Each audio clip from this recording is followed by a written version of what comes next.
Make sure you are having this conversation with your doctor. Just because your doctor hasn't brought up your cholesterol doesn't mean that you're fine. They may have thought that they covered it in the last visit. They may have thought that you were already aware of these things. So you want to make sure that you're being proactive in asking these questions.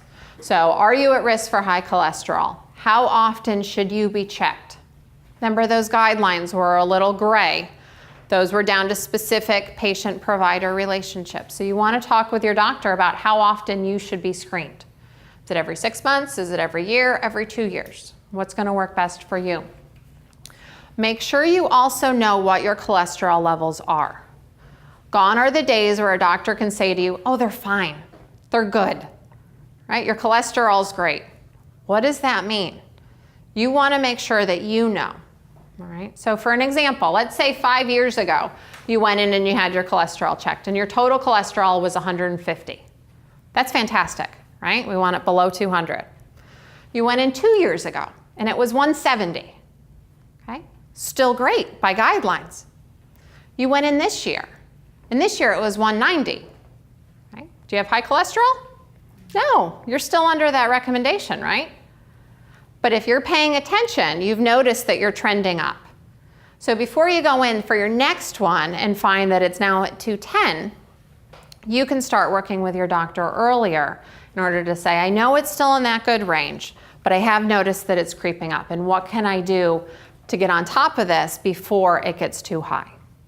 Okay, so work with your doctor on that. What changes do you need to make? Again, we talked through the generalities of it today, those things that you want to make sure that you're doing from a lifestyle standpoint. But which ones may be most effective for you? If you're already exercising and you're not seeing a difference in your HDL levels or your total cholesterol, what ideas does your doctor have in order to give it more of that bump? Here's a key piece too. If there's a chance that you will need cholesterol-lowering medication at some point, talk to your doctor about what they would recommend so that you can go back and research it.